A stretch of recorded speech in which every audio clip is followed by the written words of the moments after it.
Konsep Smart City yang merupakan salah satu program peningkatan kualitas pelayanan berbasis teknologi informasi menjadi kewajiban daerah untuk terus dikembangkan.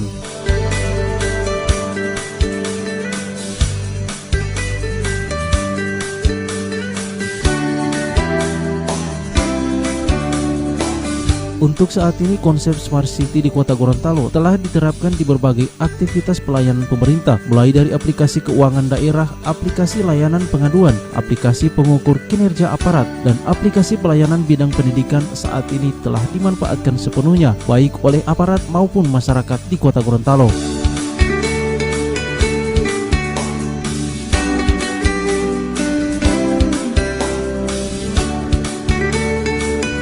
Menindaklanjuti hal tersebut dalam mewujudkan pelayanan publik yang lebih efektif berbasis teknologi informasi, pemerintah Kota Gorontalo akan melakukan kerjasama dengan salah satu provider telekomunikasi terkemuka untuk bidang pengelolaan jaringan dan aplikasi pendukung sesuai dengan program Smart City.